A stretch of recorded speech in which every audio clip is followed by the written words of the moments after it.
Most people assume that estate taxes are a problem only for the ultra wealthy or very rich people. But if you live in the right state or the wrong state, a $2 million home, some retirement savings, and a life insurance policy could be enough to hand your kids a six-figure tax bill before they inherit a single dollar. And the fix is almost too obvious and easy to seem true. A gifting while alive strategy. No trust, no attorneys, no complicated loopholes, just a strategy most families never fully utilize, and it could potentially save them hundreds of thousands of dollars in state estate taxes. Now, quick reality check. Most people are not going to owe federal estate taxes.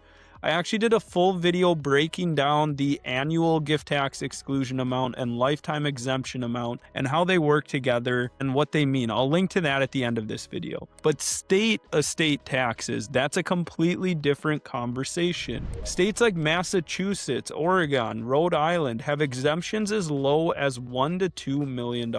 So you don't have to be extremely wealthy and still owe a meaningful amount of estate taxes. Let's walk through a Massachusetts example. This is a married couple. They're both 65. They have 3 kids, and they have a net worth of about $3.5 million. This couple doesn't aggressively spend down their portfolio. It grows modestly over time, and both pass away at around 85. By then, their estate has grown to roughly $5 million. If they do nothing at an effective rate of about 8% on the taxable portion, their Massachusetts estate tax is approximately $292,000.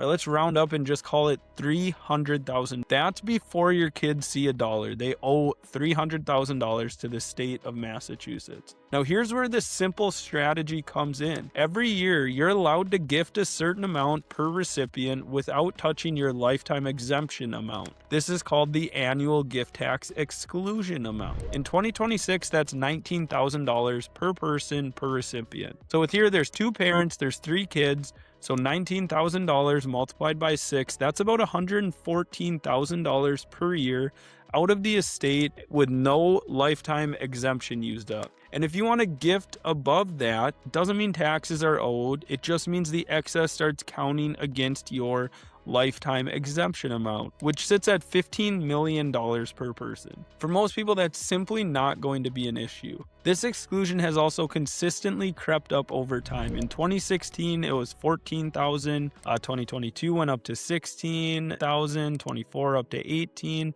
Now in 25 and 26, it's $19,000. So let's say this couple gifts consistently from 65 to 85, averaging around $120,000 a year with modest increases over time. Over 20 years, that's roughly $2.4 million that will be moved out of the taxable estate. So instead of a $5 million estate, they're passing on closer to $2.6 million. Now let's compare. Without gifting that $5 million estate, they're going to owe roughly $300,000 of Massachusetts estate taxes. Now with consistent gifting, so we reduce that estate to about $2.6 million, that's going to be around roughly $50,000 of estate taxes. So that's $250,000 of estate taxes saved, not with any fancy trust, no advanced strategies, just a consistent gifting while alive strategy. Now, not every asset should be gifted. When you gift an asset during your lifetime, the recipient gets your original cost basis. When someone inherits at death, they typically get a step up in basis. So if you own highly appreciated stock or real estate,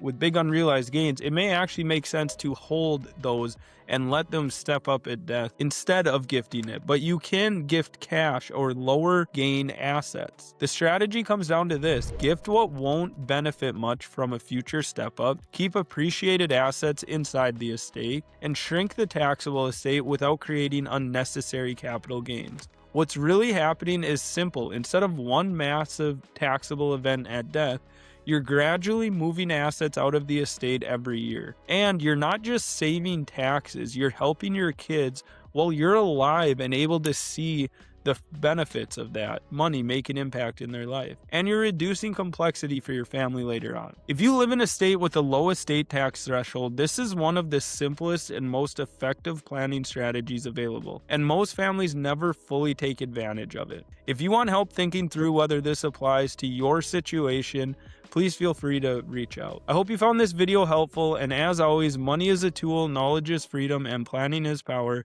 Have a great rest of your day.